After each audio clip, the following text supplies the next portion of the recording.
బీఆర్ఎస్లో చాలామంది కీలక నాయకులు సైలెంట్ మోడ్లోకి వెళ్ళిపోయారు. ఆ సైలెన్స్ వెనుక అసలు కారణం ఏంటి? అధికారంలో ఉన్నప్పుడు పాల్పడిన అక్రమాలు బయటపడతాయని మౌనంగా ఉన్నారా? లేక కేసుల భయంతో గోడ దూకేయడానికి రంగం సిద్ధం చేసుకుంటున్నారా? ఓటమి తర్వాత కేసీఆర్ వాయిస్ కూడా పెద్దగా వినిపించడం లేదు. కేటీఆర్, హరీష్ రావు మాత్రమే తమ గొంతు వినిపిస్తున్నారు. బీఆర్ఎస్ హయాంలో పదవులు అనుభవించిన వారిలో అత్యధికులు అసలు నోరే మెదపడం లేదు. వారి మౌనంపై జరుగుతున్న చర్చ ఏంటి? ఈ షెడ్యూల్ చూద్దాం.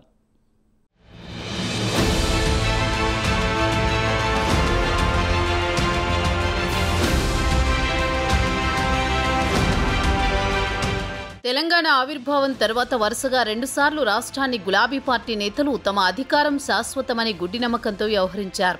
తెలంగాణలో హ్యాట్రిక్ విజయం కొడతామన్న ధీమాతో కేసీఆర్ జాతీయ రాజకీయాలపై ఫోకస్ పెట్టి పార్టీ పేరును బీఆర్ఎస్గా మార్చేసి తెలంగాణను పేరులో నుంచి తీసేశారు. మరి ఆ ఎఫెక్ట్తో బీఆర్ఎస్కు తెలంగాణ సెంటిమెంట్ దూరమైందో, లేకపోతే అధికారంలో ఉన్నప్పుడు పార్టీ నేతల నిర్వాకాలో కానీ అసెంబ్లీ ఎన్నికల నాటి నుంచి ఆ పార్టీకి అన్ని ఎదురుదెబ్బలే తగులుతున్నాయి.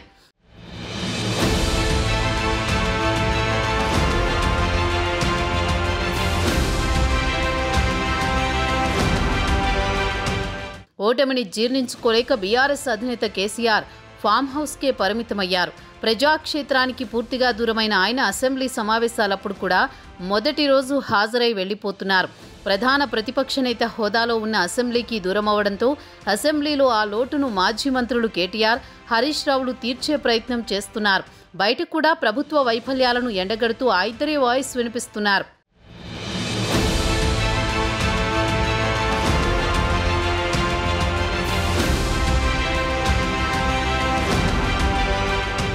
బీఆర్ఎస్ ఎమ్మెల్యేలుగా, మంత్రులు, ఎంపీగా పనిచేసిన నేతలు ఎన్నికల్లో ప్రజలు ఇచ్చిన షాక్ నుంచి తేరుకోలేకపోతున్నట్టు కనిపిస్తున్నారు. ఓటమి తర్వాత రాష్ట్ర పార్టీలో చాలా మంది బీఆర్ఎస్ నేతలు కనిపించకుండా పోయారు. 2023 డిసెంబర్ 3న ఎన్నికల ఫలితాల తర్వాత ప్రజలకు, పార్టీ శ్రేణులకు అందుబాటులో లేకుండా పోయారు. కొందరు నేతలు ఇళ్లకు మాత్రమే పరిమితం కాగా మరికొందరు తమకు ఉన్న వ్యాపారాలపై దృష్టి సారించారట. మరికొందరు నేతలు ఓటమిని జీర్ణించుకోలేక ఇతర ప్రాంతాలకు వెళ్లినట్టు ప్రచారం జరుగుతోంది. ఇక కొందరు కీలక నేతలు అధికారంలో ఉన్నప్పుడు తాము పాల్పడిన అక్రమాలు ఎక్కడ బయటపడతాయో అని బిక్కుబిక్కుమంటున్నారట.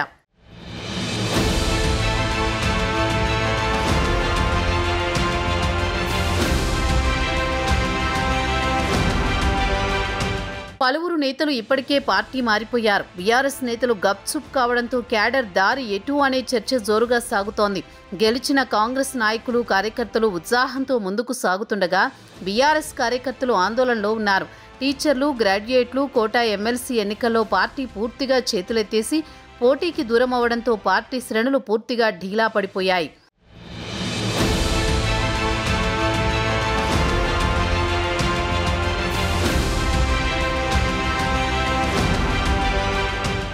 ఈ నేపథ్యంలో నియోజకవర్గ స్థాయి నేతలు ఒక్కసారి గప్చుప్ కావడంతో రానున్న స్థానిక సంస్థల ఎన్నికల్లో పరిస్థితి ఏంటని గులాబీ శ్రేణుల్లో ఆందోళన వ్యక్తమవుతోంది. స్థానిక సంస్థల ఎన్నికల్లో పోటీ చేయాలని భావిస్తున్న నేతలు తమ పరిస్థితి ఏంటని ఆందోళన చెందుతున్నారు. నియోజకవర్గ స్థాయి లీడర్లు మద్దతు లేకుండా స్థానిక సంస్థల ఎన్నికల్లో విజయం సాధించడం కష్టమైన పనిగానే భావిస్తున్నారు. ప్రస్తుతం ఉన్న పార్టీలో కొనసాగడమా, కండువా మార్చి కాంగ్రెస్ పార్టీలో చేరడమా అనే ఆలోచనలో పడ్డారట కార్యకర్తలు. మరి బీఆర్ఎస్ నేతలు సైలెంట్ మోడ్ నుంచి ఎప్పటికి బయటకొస్తారో చూడాలి.